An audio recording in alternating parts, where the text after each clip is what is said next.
So here we are. We are 2,121 miles into the trip.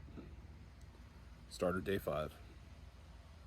Last night was very, very cold.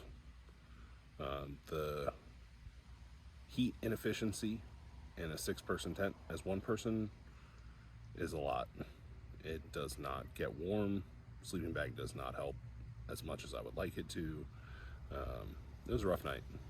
I got some sleep. Woke up a bunch of times. I think mainly just because I was cold. Trying to think of a way to remedy that. It's laundry day. I am on my last clean shirt and I'm wearing a dirty hoodie right now because I was cold. Food yesterday, I bought cheese at that rest stop, which was great. I mean, 6 ounces of very good garlic dill cheese was fantastic. Other than that, 2 shakes. There was no store nearby here. The little general store did not have a whole lot of low carb options. I could have had tons of junk food if I wanted it, but not where I was trying to go with it. Having trouble getting some of the videos downloaded. Hopefully, I think I found a solution on the one that is being a real stubborn one, and it's like, of course, one of the longest videos that I have. Today, I don't know if I'm going to check off a state.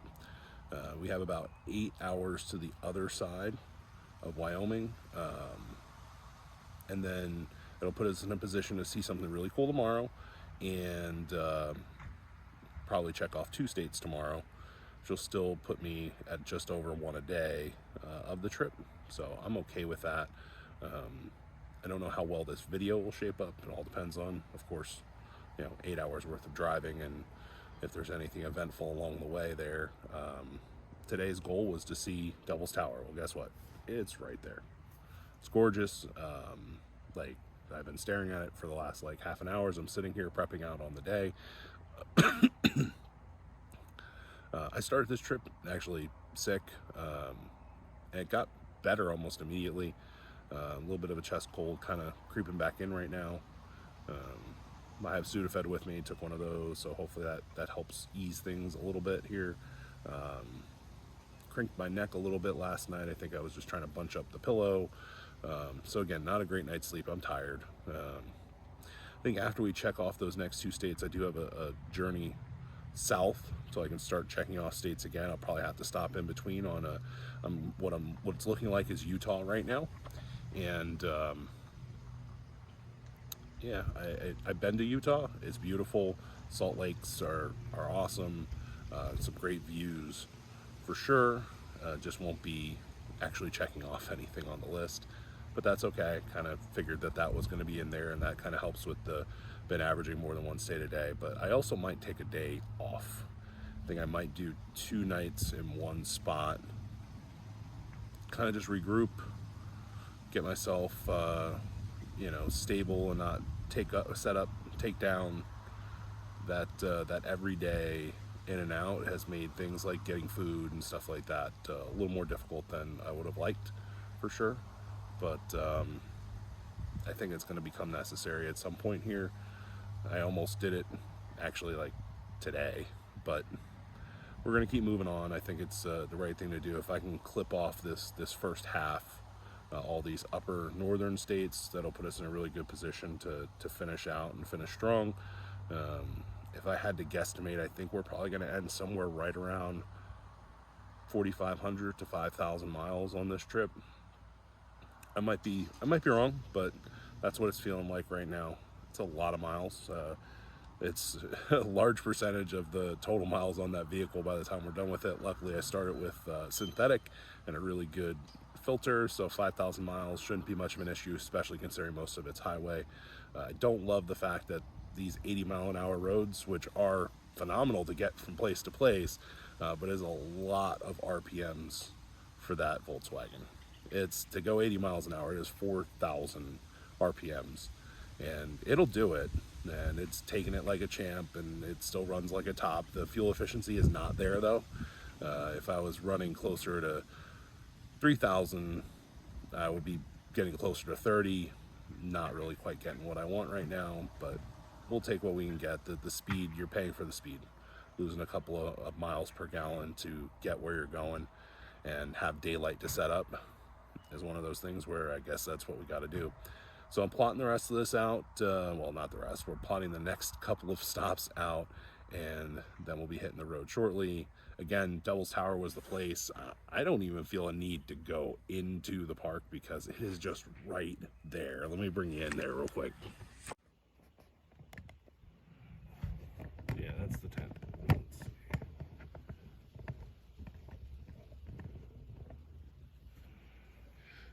It is right there. It just is.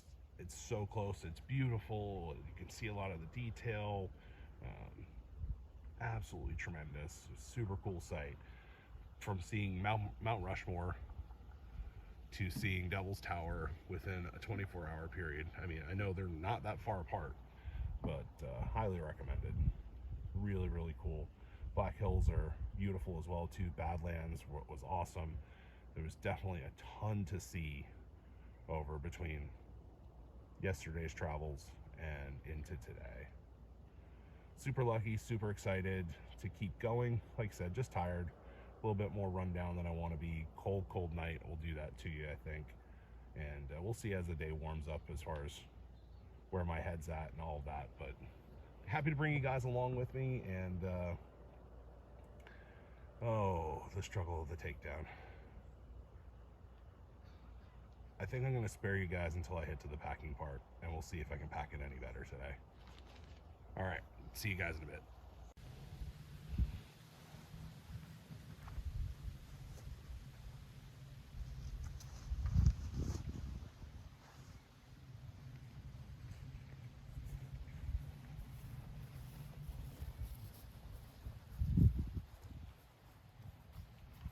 All right, this time I was very conscious to pull material up in between each leg after they were, or as I was folding them in.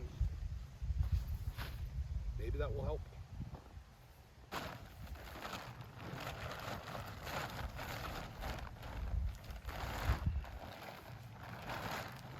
Get my direction again here.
Woo!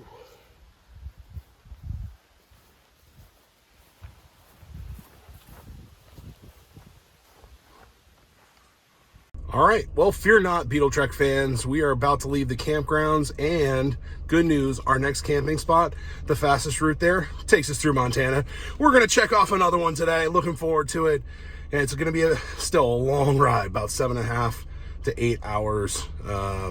But let's get to it and have some fun along the way. So that's it. Quick stop here at the bathroom and leaving the Devil's Tower KOA campgrounds, getting on the road and heading to our first state to check off for the day here. Can't wait to get that one in the books. Yep,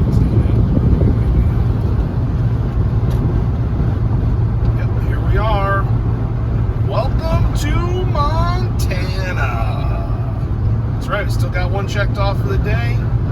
Have about 5 hours worth of driving yet, or 350 miles. Now apparently we're in Crow Country. Sounds good. We'll see you at the next rest stop. Then getting back out on the road here, we're just going to be heading to our first rest stop of the day, and definitely looking forward to getting some warm food. And, you know, just getting into a gas station just has this way of breaking up the monotony of the road. Any little bit of time that you get out to stretch your legs and, you know, figure some things out. And heck, wash some of the bugs off the windshield, because let me tell you, they are really, really something out here in this section of the world here for sure. One of the first things you're going to see is me cleaning off that windshield so you guys can continue to have a good view throughout this trip. All right, so we're here at Love's. Just checked the oil, down 1/4 quart. Not that I'm going to worry about that, but it does tell me in approximately another 2,200 miles, I'll probably be down 1/2 quart. So at that point, I'll probably be putting some in. But so far, so good. Everything, all the fluids look good, all that. It's good to be topped off here. Gonna go inside and grab some refreshments and something to eat, because it's been over 24 hours since I did anything that involved chewing. So we're going to do that. If you guys want to see, check out the front of the car, though. Hold on. You want to talk about bugs. Holy heck. You know, I've been cleaning off the windshield to make sure that, you know, the dash cam can see stuff. But man, she has been covered in bugs. Actually, I might quick take that and the windshield cleaner and clean off some of these bugs in the front, and then I'm going to stop in. All right, talk to you guys soon. So here we get the front of the car washed up a little bit, and then go in and get some of that food, as well as some hot water. And one of the things that was really one of those confusing moments here is you had to actually decline donating when you were checking out there. So that was a weird one at that Love's. So that was a bit of a long stop, and but it was a well-needed one. The food choices weren't as great as they usually are at a Love's. A lot of their stuff wasn't ready, and the Hardee's next door wasn't much help either. But a couple of beef hot dogs, felt good to get something warm and into me, and I don't know. There's just something comforting about it. However, they were super, super salty. Oh well. I finally got my gallon of water for the day, so we'll start chugging that back, and that should make a good bit of difference. Hopefully dilute a little bit of that sodium. Along with that, picked up a couple other things. I got a nice small cup of hot water for my throat coat tea that I brought with me, so that way I can hopefully get some of this dryness and stuff going on and make my throat feel a little bit better. So that's a big positive. And then why you're seeing a steering wheel now is I actually bought a little mount for my camera so that I can just put it on the dash, hit record, and then hopefully I can see you guys a little bit more often this way and not have to try to hold the camera and do crazy stuff. So this was my solution. I think it's going to work. I'm very happy to have it. I'm happy to be talking to you right now while we're covering some ground. So all in all, I think a very fruitful stop, one that was well needed, and you know, back on the road we have about 4 hours and 10 minutes to go. 481 miles. That would probably necessitate one more pit stop along the way to top off in fuel. Right now arrival time 6:05, so figure if I can just get in and out of fuel at the next stop, it'll be probably 6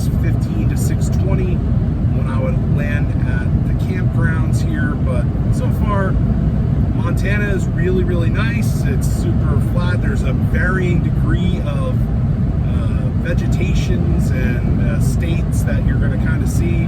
Looks like almost like a small salt patch area on the one side there. Very interesting. Wyoming was a lot of the same, you know, varying degrees of types of terrains and whatnot. So, you know, just making some good time. It's beautiful country out here. You know, that's one of the things that's great about this country, is there is just all sorts of different things that you can see and enjoy along the way. And I'm really glad that I'm checking off these boxes and getting to these last 13 states. And we almost we're basically at half. We're 6 in, 7 tomorrow, and then we have to head our way south and hit that south loop that I have on this trip as well too. So anyway, that's what I have for right now. Hopefully this is a welcome change, welcome difference, and I'll talk to you soon. So honestly, I believe I was getting a little bit lonely on this trip because I wanted to talk to you guys fairly often today. I really hate contradicting myself in these videos, but I did a quick check on the weather of where I'm going to be staying tonight in Wyoming by Yellowstone, and despite the fact that it's 83 degrees where I'm at right now, where I'll be staying tonight, we'll be getting down again into the 30s. So I am going to make an additional stop on this way. I'm sure it's going to cost me a ton of time and possibly have me setting up a tent in the dark or very close to it, but I want to pick up a small heated blanket just for some warmth. The good news is my power supply that I bought has both 12 volt and regular plug-in. I think I'm going to buy the travel car heated blanket, plug it into the 12 volt. That way it doesn't actually interfere if I want to use my laptop or charge any of my other stuff on regular plug-in AC power. It'll just go right off of the DC there. I'll be able to pick up an amber bulb, which we've been needing, but it is definitely the socket. It's going to need a new one. Parts stores don't generally carry it. It's one of those things you have to order, otherwise I would have picked one up by now. I would have stopped somewhere on purpose. Every place that I have looked has not had the socket that I need in stock to fix the left front blinker. I may get super creative with it. I might even just try to take apart the socket completely and then hardwire a bulb to it. It needs a Harbor Freight trip in order to be able to do that, and it'll probably cost more than the socket. But when you can't get a socket, you might have to get creative. So I'm going to think that through a little bit.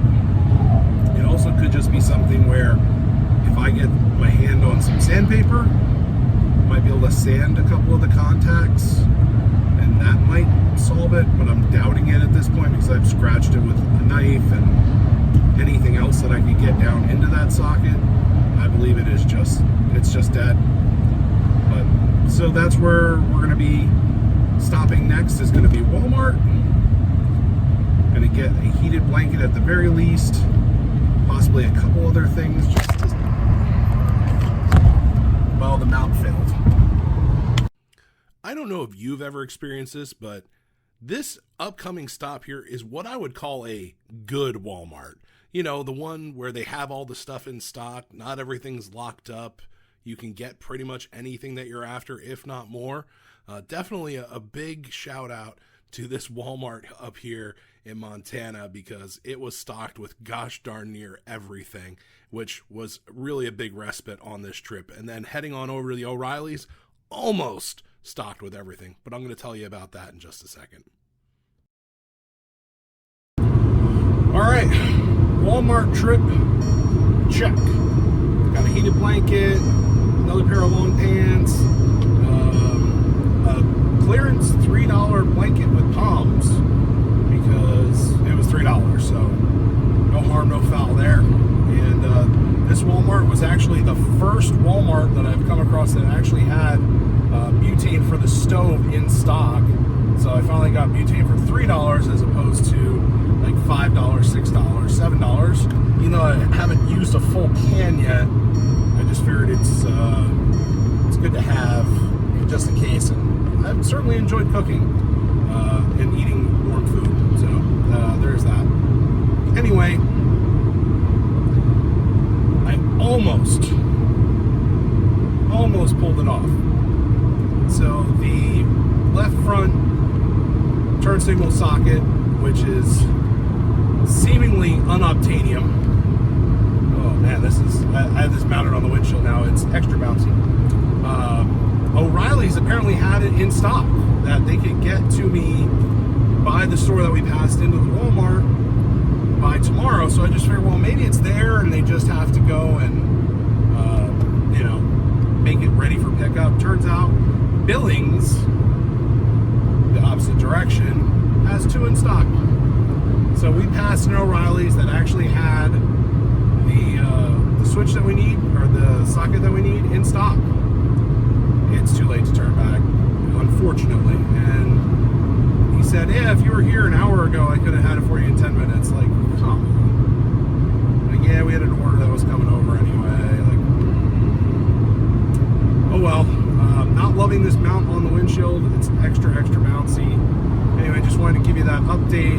At least we are prepared for some cold tonight, and we are still on 175th plan on that left front turn signal. Oh, just a side note, if I didn't explain it already, and if I did, I'll probably cut this off anyway. The tea worked very well. Throat coat. It has something in it called slippery elm, and it tasted great. It had a kind of a cinnamony taste, and definitely seems to help. Hopefully I can get some more hot water at some point, have a little bit of that. I can always boil up some water when I'm at camp too. But we are going to be arriving much later than I want to. We have a 6:48 scheduled arrival time right now to get to the campground. Not super great.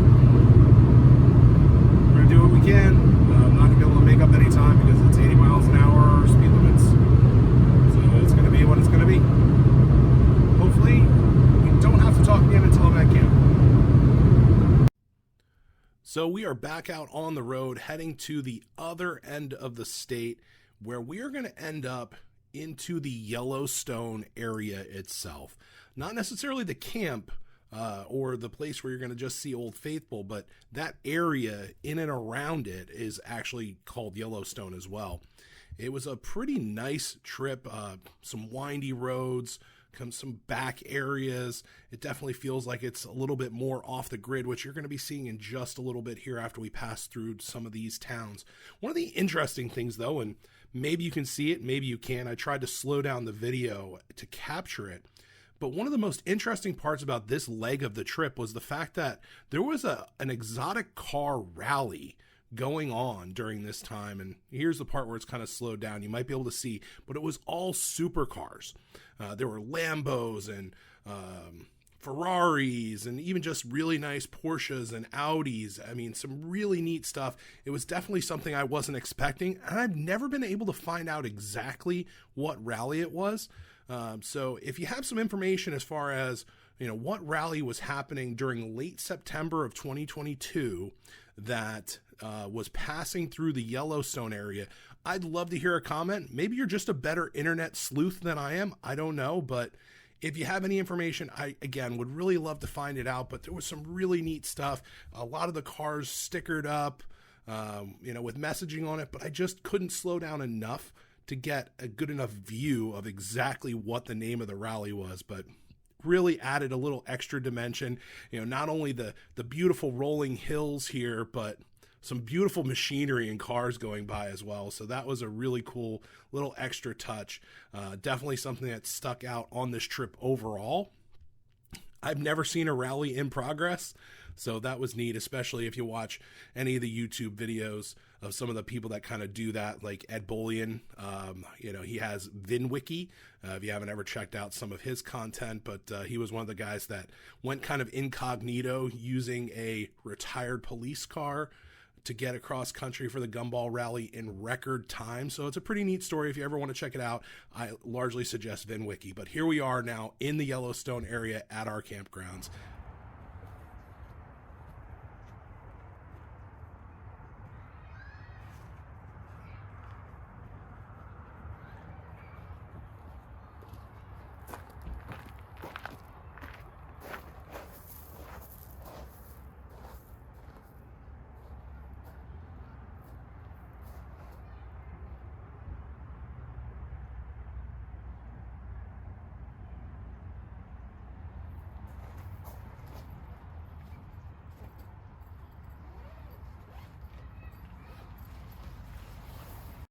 So here I actually used the dash cam to kind of capture some of the setting up of the tent. You guys have seen it probably a few times by now, but it went up fairly easily.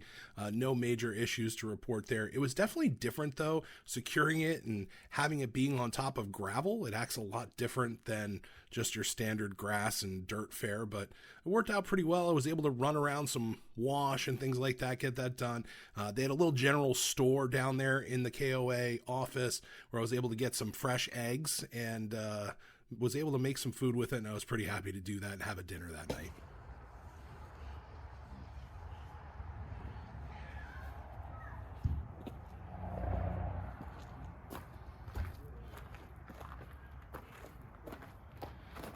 Well, I don't know what that caught. Maybe something, maybe nothing. Tent's up. Got a pad tonight. We have electric and water. It's comforting to have there's some wood around, some little fencing between stuff. We're all in a pod, and especially when they tell you you're in bear country. They don't mean Chicago. Laundry's in, so that's getting done. Hopefully it's a nice restful night, and I think that's all I have for today. So, as always, the dude abides.